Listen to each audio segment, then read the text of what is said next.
एक बार की बात है। एक कस्बे में एक व्यापारी रहता था।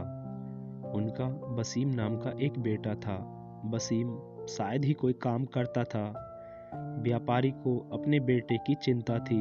वह चाहते थे कि उनका बेटा एक मेहनती और जिम्मेदार व्यक्ति बने। वे चाहते थे कि उसे परिश्रम के मूल्य का एहसास हो। एक दिन उसने वसीम को बुलाया और कहा, बेटा, आज मैं चाहता हूँ कि तुम कुछ धन कमाओ। अगर तुम ऐसा नहीं करोगे तो तुम्हें रात का खाना नहीं मिलेगा। वसीम यह सुनकर चौंक गया। उसके पिता द्वारा की गई मांग ने उसे डरा दिया था। वह नहीं जानता था कि अब वह क्या करे। वह रोता हुआ अपनी माँ के पास गया और माँ को सारी बात बताई। माँ ने उसे एक सोने का सिक्का दिया। शाम हो गई। वसीम के पिता बगीचे में बैठे थे। उसने वसीम को बुलाया और पूछा कि उसने क्या कमाया है। वसीम ने तुरंत वह सिक्का अपने पिता को दिखाया। उसके पिता ने सिक्के को कुएं में फेंकने को कहा। वसीम ने ऐसा ही किया, क्योंकि उसके पिता को पता चल चुका था कि उसको सिक्का वसीम की माँ ने दिया है। उसके पिता ने फिर अगले दिन वही शर्त रखी। वसीम को समझ नहीं आ रहा कि वह किससे मदद मांगे। वसीम को काम की तलाश में बाजार जाना पड़ा। बाजार में एक बूढ़े व्यक्ति ने उसे चिंतित देखा तो उससे पूछा कि क्या बात है। वसीम ने उसे बताया कि वह काम की तलाश में है।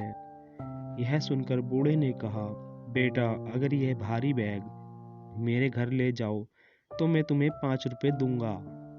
वसीम ने तुरंत हामी भर दी और वह बैग लेकर उस व्यक्ति के घर पहुंच गया, जिसके कारण उसके सारे शरीर में दर्द हो रहा था। और वह 5 रुपए लेकर अपने घर पहुंच गया। उसके अपने पिता को 5 रुपए दे दिए।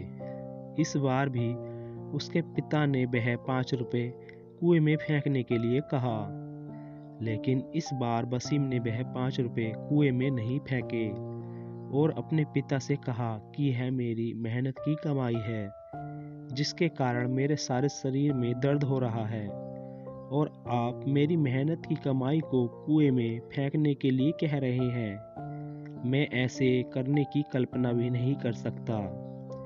इस बार उसके पिता मुस्कुराए। उसके पिता ने कहा, वसीम, मेहनत का फल बर्बाद होने पर दुख होता है। पहले के मौके पर तुम्हारी माँ ने मदद की थी, इसलिए कुएं में सिक्के डालने में तुम्हें कोई दर्द नहीं हुआ। अब तुम जान गए कि मेहनत का मूल्य क्या होता है, इसलिए आज से मुझे उम्मीद है कि आप कभी आलसी नहीं होगे। इस पर वसीम ने जवाब दिया, पिताजी, मैं आपसे वादा करता हूँ कि अब से मैं कभी आलसी नहीं रहूँगा। दोस्तों, यह स्टोरी आपको कैसी लगी कमेंट करके बताइए, और साथ ही साथ हमारे चैनल को सब्सक्राइब कीजिए। धन्यवाद। आपका दिन शुभ हो।